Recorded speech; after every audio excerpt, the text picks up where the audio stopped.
Okay, in this last video on the integumentary system, we're really getting into the clinical connections, right? Sometimes we're taking an A&P class and we wonder why we're learning this stuff. Well, we learn this stuff because eventually you want to be in medicine. And that's what we would call that clinical connection. Applying what we've learned about anatomy and physiology to a more medical or clinical setting. So, skin cancer, huge problem, especially for us living in Florida. Um, Many studies suggest that 1 in 5 Americans experience some form of skin cancer in their lifetime. Um, and if you think about it, your family, many of us have families, five or more. So that means you're probably going to be experiencing either a family member or yourself with skin cancer. So it's a very important thing to be aware of. I think most of us know a little bit about skin cancer, but there's actually, there's always more to focus in on when you're learning about a cancer. So first of all, what is cancer? Cancer is a disease of abnormal cell division. All right, so the body develops an abnormal or kind of a precancerous cell, and it develops further into a full-blown cancerous cell. And these cancer cells have lost the ability to control their mitosis. All right, so this is all about mitosis. Um, Mitosis, if you recall, is how most of our cells divide into more cells. Skin cells do this quite a bit, so skin is prone to cancer. Um, any tissue that divides a lot, whether it's skin, the lining of the GI tract, um, respiratory cells, if you have to divide, you're more prone to cancer. Cells that don't divide or divide rarely, we actually don't see high cases of cancer. So, for example, a neuron is post-mitotic, meaning it doesn't divide anymore. So it doesn't form cancer. So if someone has a brain tumor or a spinal cord tumor, it's not the neurons, it's the neuroglial cells that can still divide. So it's a problem with the mitosis. And you can take a whole cancer course and learn about, you know, the different ways a cell can lose control, but there's a lot of different mechanisms by which a cell loses its ability to control mitosis. And it'll just keep growing and growing and growing. So it's a issue with mitosis, cell division. About 1 in 5 Americans. The number one cause is UV exposure. I think we all knew that. So those of you with lighter skin, less melanin, have an increased risk. But even if you have larger amounts of melanin, you're still at risk of skin cancer. So we have to protect our skin. Sunscreen is an obvious one. Wearing long shirts, long sleeve shirts, and long pants, and wearing hats, and not staying out in the sun for too long. That's obviously things that we've been aware of probably most of your life. There also are other things that cause skin cancer. Frequent irritation, whether that's a mechanical irritation or even chemical irritation, can cause skin cancer. There's 3 main types. Now there's others, pretty rare types of forms of skin cancer, but we're going to be looking at the 3 major types. Things I want you to focus in on. How common are they? So which one's the most common, which is probably least common? We call that incidence. We're going to look at severity. So severity has to do with the tendency to spread or metastasize. Cancers that metastasize are much more dangerous because they can spread and take up, kind of form secondary tumors throughout the body. And then a little bit about, how we might diagnose it or treat the cancer. So the most common form of skin cancer is called basal cell carcinoma. This name suggests that the cells arise from the stratum basale layer of the epidermis. So that's another thing I want you to focus on, is what cells became the tumor. So these are the stem cells of the stratum basale. They'll again lose their ability to control their cell division and just start dividing uncontrollably. They can then kind of invade the dermis or even the hypodermis. They can grow out and become larger, but they don't tend to metastasize. So this form of cancer is not the most dangerous form, but it is the most common form of skin cancer. Sun exposure, number one. Again, it could be chemical irritation. Arsenic has been found to cause skin cancer. I don't think many of you deal with arsenic routinely. Wounds that aren't healing. So open wounds, sores, tattoos are linked to skin cancer, as well as frequent burns. Treatment, number one treatment is surgery. Depending on how the size of the tumor, they might do a cryosurgery by freezing it, and there also are some topical chemotherapies. But number one way to treat cancer is to surgically remove it, and that can be done, by your dermatologist. Squamous cell carcinoma is the second most common. It arises from cells in the stratum spinosum. So these are the keratinocytes in the stratum spinosum. This is a little more aggressive. So if it's not diagnosed in time, it can metastasize or spread to other parts of the body. This is most commonly found on the scalp, ears, your lower lip, and often your hands. And these are all, exposed to the UV light. So any areas of the body that are particularly exposed to sunlight tend to have higher rates of cancers. Third one, and again, this is primarily treated by surgery. In some cases, they might irradiate it. Third type of skin cancer, and the most aggressive, is the malignant melanoma. This can metastasize.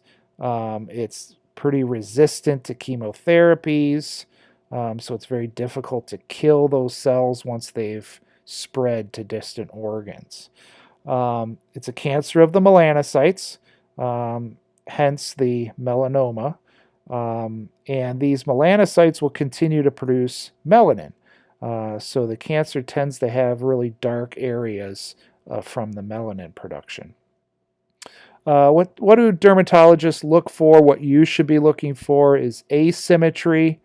The borders are asymmetric and kind of changing. We call that, evolving or changing. The color is what dermatologists might use, the size. But if you're not going to a dermatologist regularly, hopefully you will once you hear about these different forms of skin cancer and the high risk we are at developing skin cancer living in Florida. Okay, the next and final topic of this chapter are burns. And we've probably heard that there are different degrees, first, second, and third degree.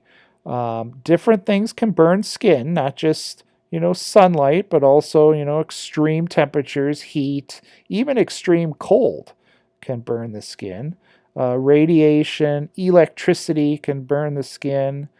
Certain chemicals such as acids and bases can also burn the skin. The seriousness of the burn is determined by the depth, so whether it's gotten into that dermis or even deeper. The extent, so kind of how much of the skin has been burned. The areas are part of the, determining whether and how serious it is. And then the patient themselves. Someone who's older or maybe a compromised immune system might have a more serious situation than someone who's, younger with a healthy immune system. So the different degrees include first degree, which is a superficial burn only affecting the epidermis. So that's your typical sunburn. Typically that will cause redness, swelling, or edema, and can have some pain to it. Typically, it just needs some time. That burn will heal once those layers of the epidermis kind of replace themselves. Second degree, how we differentiate it from first degree is that there will be blistering. And that blistering is largely due to damage in the dermis. The most, harmful result of a burn can be infection and loss of fluids. So those are the two big things that we are most concerned about. And that doesn't really happen with first degree burns. You don't lose much fluid. You typically won't get an infection. But second and third degree, that's what we need to be concerned about. Blistering, some of you might have had blistering from the sun. So sun exposure doesn't just cause first degree, it can also cause second degree burns. Blistering can result in infection, and then repair of that tissue can lead to scarring. But with second degree burns, it should heal. Again, as long as you try to prevent that infection, it should over time heal itself. When it comes to third degree burns, the difference is that tissue won't be able to heal itself. So we typically need to use some sort of skin grafting procedure. Third degree burns are very life-threatening. It's very deep tissue damage, quite often loss of nerves. So actually areas that have third degree burns are actually not as painful as second degree burns. And that's because of the loss of nerve. Now, typically, if you have third degree burns, you're going to have second degree burns. So it's pretty impossible to have third degree burns without second degree burns. So it will be very painful for the patient. The extreme dehydration, so basically the fluid in your dermis evaporates with second and third degree burns. You have a lot of water, a lot of fluid in that dermis. And when it gets burned, that evaporation of that fluid can cause extreme dehydration, circulatory shock, and again, big concern about the wound and infection to that wound. So skin grafts, there's a lot of different types. There's a lot of new technologies they're developing, but typically you use the patient's skin if they can, and there's ways to expand their skin so you can get more skin to use for grafting. But they're working on growing skin and culture, and there's they have even a spray gun that they can spray skin cells into the wound. So there's a lot of new technologies when it comes to this grafting skin. This slide kind of redundant, but you've got the little visual here. First degree is epidermis. Second degree is epidermis and dermis with blisters. Third degree, even deeper, loss of nerves, and cannot repair itself. The last thing I want to talk about is called the rule of nines. So I'll remind you the big concern with burns, other than infection, is fluid loss. So when there's a patient that has extreme burns, they need to determine how much fluid they may have lost. And that kind of suggests how severe this could be. So this rule of nines is a way to estimate the percentage of the surface of the body that is damaged. And they only use second and third degree burns because, again, first degree burns don't particularly cause the fluid loss. So we're looking at second and third degree burns. We're trying to estimate the percentage so we can then estimate how much fluid was lost. Burns are very critical if they determine that over 25% of the body has second degree burns, or if there's more than 10% of the body with third degree burns. In those situations, that patient is in very critical condition due to the dehydration and loss of fluids. So when it comes to, and what we're dealing with here is like a normal adult. When children are the patient, or when there's another patient with other underlying immune system problems or elderly, They use a little bit different system, but this is for your kind of normal aged adult. So what is the rule of nines? We take the human body and divide it up, all right, 100% is total, and they kind of use 9 as a base number.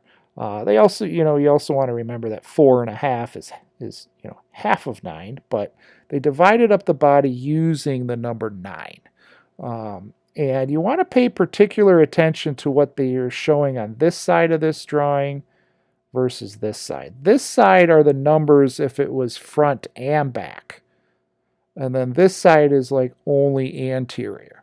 The reason why this is important is because a lot of times you don't burn both surfaces. I like to think of, I don't like to think of it, but if you think of someone, experiencing a burn, maybe falling in a campfire or, entering, an area where there's a fire, quite often only one surface gets burned. So it's important to know kind of whether that patient had, say an entire arm burned, or maybe just the front, or maybe just the back. So if we look at the head and neck, that's 9%. Okay, so anterior and posterior head and neck is 9% of the body surface. If only the front was burned, it would be 4.5, or if it was only the back, it would be 4.5. If we move down to the trunk or the torso, the entire torso is 36%. Okay, so only the anterior is 18. And then if it was only the back or posterior trunk, it would be 18. An arm is 9%. All right, so the entire arm kind of from shoulder all the way down to hand is 9%. If it was only the anterior surface, it's 4.5. If it was only posterior, it's 4.5. If you look at a leg is about twice the size of an arm. So an entire leg is 18%. So 18 and 18 would be 36% is both legs. If it was only front of the leg, it would be 9%. If it was only the front of the thigh, it would be 4.5%. Okay? So that's how, and then the final 1% is the perineum. That's the genital region. The genitals contribute 1%. So that's how they determined kind of a method to help figure out percentage of the body being burned. Some examples. Let's go over a few examples because this might be something you will have to do. So example number 1. You have a patient, second-degree burns on the anterior surfaces of both arms and the anterior surface of their trunk. All right, so anterior surface of one arm is 4.5. Anterior surface of another arm, 4.5. So that would be 9%. Anterior trunk is 18%. So 18 plus 9% is 27%. Say you have another patient. First-degree burns on the head and neck, second-degree burns on the front and back of both legs. So first off, we do not count the head and neck because that's first degree. So we're only counting the second-degree burns on the front and the back of both legs.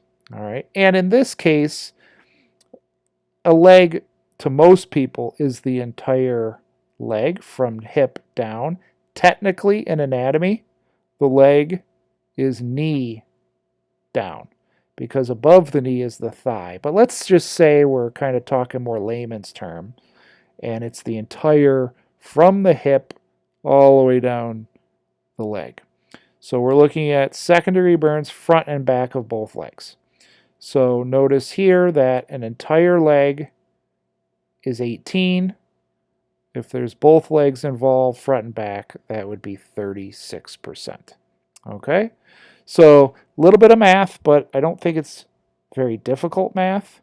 Again, if you practice this a little bit and kind of know the rule of nines, you should be in good shape if a question appears.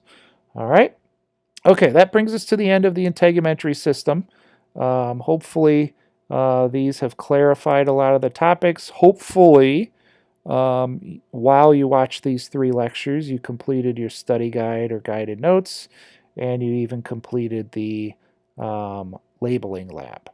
So now you just got to study, study, study.